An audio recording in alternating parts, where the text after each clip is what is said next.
ومن آياته أن خلق لكم اعوذ باللہ من الشیطان الرجیم بسم اللہ الرحمن الرحیم نحمدہ ونصلی علی رسولہ الکریم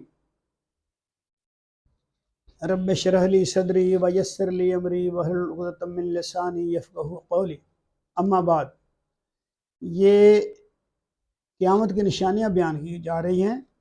ان کی قسط نمبر 8 ہے. قرب قیامت علم اٹھا لیا جائے گا، عالم مر جائیں گے. یعنی قیامت سے پہلے جب قیامت قریب آنے کو ہوگی تو یہ بھی ہونا ہے کہ علم اٹھا لیا جائے گا اور عالم مر جائیں گے. بخاری جلد سوم حدیث نمبر 2172. یہ قرب قیامت کی نشانی نمبر 27 ہے.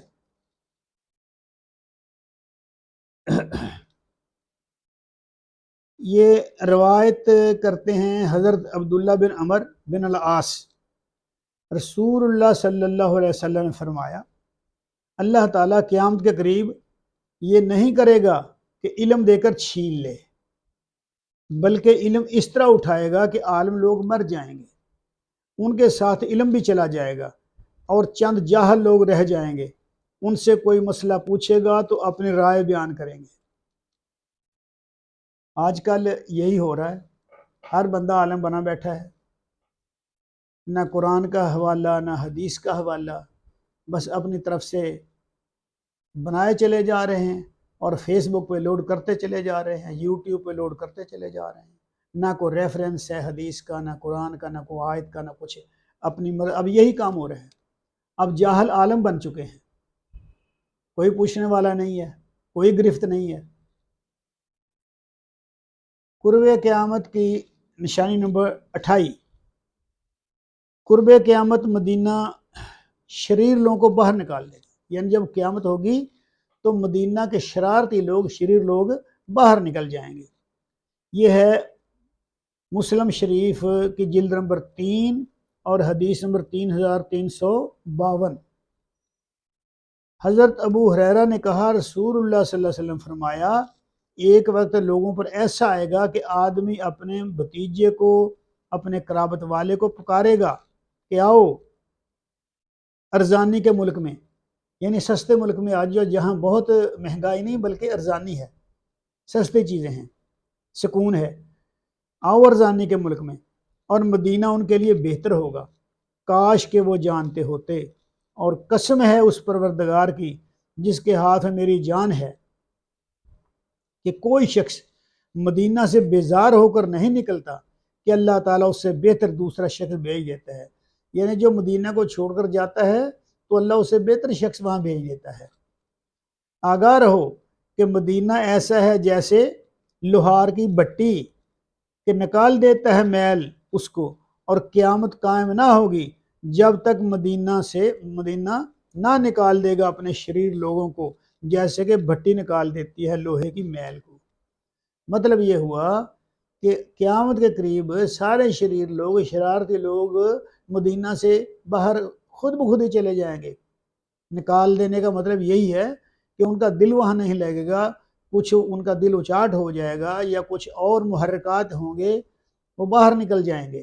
تو اس طرح ہوگا جیسے لوہے کی بھٹی میں جو لوہے کو گرم کیا جاتا ہے تو میل ایک طرح ہو جاتی ہے اور خالص لوہا ایک طرح ہو جاتا ہے. اس طرح خالص لوگ مدینہ میں رہ جائیں گے قیامت سے پہلے.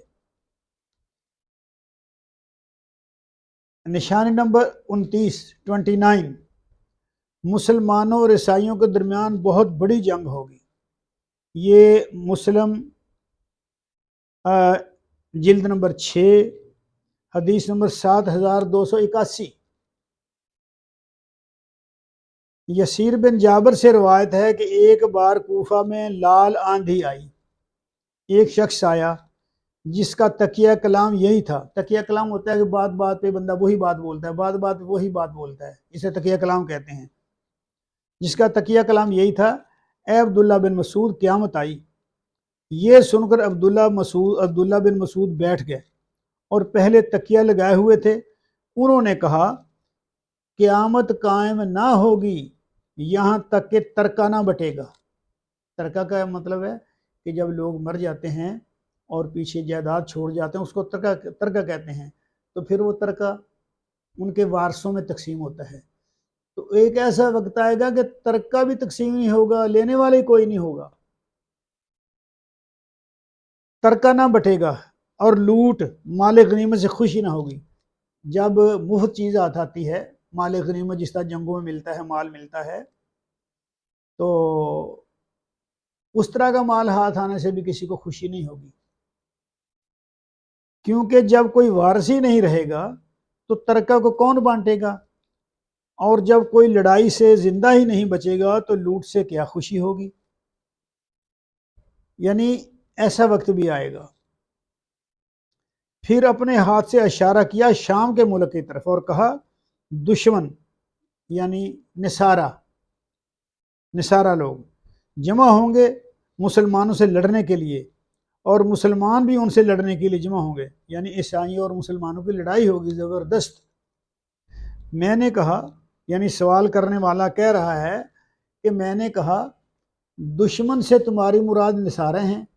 انہوں نے کہا ہاں، اور اس وقت لڑائی شروع ہوگی، مسلمان ایک لشکر کو آگے بھیجیں گے جو مرنے کے لیے آگے بڑھے گا، یعنی اتنے وہ اپنے اس میں اتنے ان میں کمٹمنٹ ہوگی، یعنی وہ ایک چیز پہ راسخ ہوں گے کہ مرنے کے لیے آگے جا رہے ہیں، اور نہ لوٹے گا بغیر غلبہ کے، یعنی ان میں یہ جذبہ شہادت ہوگا کہ لوٹ کے نہیں آئیں گے، شہید ہو جائیں گے، لوٹ کے نہیں آئیں گے، شہادت کا درجہ حاصل کر لیں گے۔